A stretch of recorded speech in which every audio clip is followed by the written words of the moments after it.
Hello friends, welcome back to my YouTube channel. Appam ഞാനിന്നിവിടെ ഉണ്ടാക്കാൻ പോകുന്നത് കേസരിയാണ്, റവ കേസരി. അപ്പോൾ ഇതെല്ലാവർക്കും ഇഷ്ടപ്പെട്ട ഒരു സ്വീറ്റാണ്. ഞാനും ആദ്യമായിട്ടാണ് ട്രൈ ചെയ്യുന്നത്, നിങ്ങളെയും കൂടെ ഒന്ന് കാണിക്കാമെന്ന് വിചാരിച്ചു. അപ്പം നമുക്ക് ആദ്യം ഒരു കപ്പ് റവ എടുത്ത് ഒരു പാനിലോട്ടിട്ട് ഒരു 2 മിനിറ്റ്സ് ഒന്ന് റോസ്റ്റ് ചെയ്തെടുക്കണം. ഇത് റോസ്റ്റഡ് റവയാണ്, അതുകൊണ്ടാണ് ഞാൻ 2 മിനിറ്റ്സ് മാത്രം റോസ്റ്റ് ചെയ്തത്. റോസ്റ്റഡ് റവ അല്ലെങ്കിൽ കുറച്ചധികം നേരം റോസ്റ്റ് ചെയ്തെടുക്കണം. എന്നിട്ട് നമുക്ക് ആ പാനിലോട്ട് തന്നെ കുറച്ചധികം നെയ്യ് ഒഴിക്കണം. നെയ്യ് ഒഴിച്ച് കുറച്ച് അണ്ടിപ്പരിപ്പ് മുന്തിരിങ്ങയിട്ട് ഒന്ന് വറുത്തെടുക്കണം.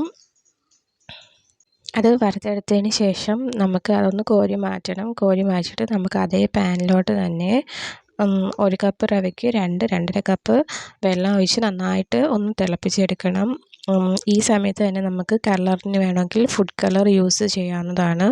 ഫുഡ് കളർ ഇല്ലെങ്കിൽ കുറച്ച് മഞ്ഞൾപ്പൊടി ഇട്ടാലും കളർ കിട്ടും. കളർ ഇതിന് മസ്റ്റല്ല, എന്നാലും ഒരു ഭംഗിക്ക് വേണ്ടി. അതിൻ്റെ കൂടെ തന്നെ കുറച്ച് ഏലക്കാപ്പൊടിയും നമുക്ക് ആഡ് ചെയ്യാവുന്നതാണ്.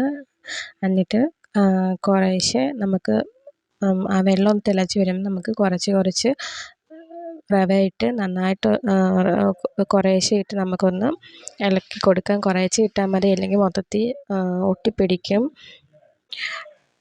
ആ വെള്ളം ഒന്ന് റവയ്ക്കകത്ത് വെള്ളം എല്ലാം ഒന്ന് വറ്റി വരുമ്പോഴത്തേക്കും നമുക്ക് 1 കപ്പ് പഞ്ചസാരയും കൂടെ ആഡ് ചെയ്യാം. പഞ്ചസാരയെല്ലാം നമ്മളുടെ കണക്കിനാണ് യൂസ് ചെയ്യേണ്ടത്. ഇതൊരു മിനിമം മധുരമാണ് 1 കപ്പ് പഞ്ചസാര എന്ന് പറയുമ്പം. നിങ്ങൾക്ക് ഇനിയും പഞ്ചസാര വേണമെങ്കിൽ പിന്നെയും കുറച്ചും കൂടെ നമുക്ക് ആഡ് ചെയ്ത് കൊടുക്കാവുന്നതാണ്. പഞ്ചസാര ഇട്ട് കൊടുക്കുമ്പോൾ ഇതൊന്നും കൂടെ ഒന്ന് ലൂസാവും. നമുക്ക് ഒന്നും കൂടെ ഒന്ന് ടൈറ്റാക്കി എടുക്കുന്നവരെ നമുക്കിതൊന്ന് ഇളക്കി കൊടുക്കണം.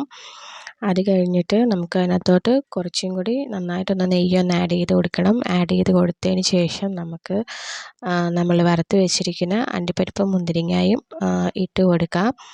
ഇട്ട് കൊടുത്ത് നമുക്കിത് വേണമെങ്കിൽ അപ്പോഴത്തേക്കും റവ കേസരി റെഡിയാവും. നമുക്കിത് ഏതെങ്കിലും ഷേപ്പിൽ വേണമെങ്കിൽ ആ പാത്രത്തിലോട്ട് കുറച്ച് നെയ്യും കൂടെ ഒന്ന് ഇങ്ങനെ കൈ വെച്ച് തേച്ച് കൊടുത്തിട്ട് നമുക്ക് ആ ഒരു പാത്രത്തിലോട്ട് ഒന്ന് ഫില്ല് ചെയ്ത് കൊടുത്താൽ നമുക്ക് കുറച്ച് കഴിയുമ്പോൾ നമുക്കത് ആ ഒരു ഷേപ്പിൽ കിട്ടും.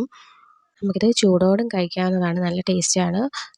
തണുത്തിട്ട് ഫ്രിഡ്ജ് വെച്ച് തണുപ്പിച്ച് കഴിച്ചാൽ നല്ല ടേസ്റ്റാണ്. അപ്പം ഇത് ആണ് നമ്മുടെ റവ കേസരി. ഞാൻ ഫസ്റ്റ് ടൈമാണിത് ട്രൈ ചെയ്യുന്നത്. അപ്പം നിങ്ങൾക്ക് എൻ്റെ വീഡിയോ ഇഷ്ടപ്പെട്ടെങ്കിൽ എൻ്റെ ചാനലൊന്ന് സബ്സ്ക്രൈബ് ചെയ്യണം. വീഡിയോ ഒന്ന് ലൈക്ക് ചെയ്യണം. ഫ്രണ്ട്സിനൊക്കെ ഒന്ന് ഷെയർ ചെയ്ത് കൊടുക്കണം. അപ്പം അത്രയേ ഉള്ളൂ. പിന്നെ കമൻറ്റ് ചെയ്യണം. വേറൊരു വീഡിയോ ആയിട്ട് നമുക്ക് കാണാം. ബൈ.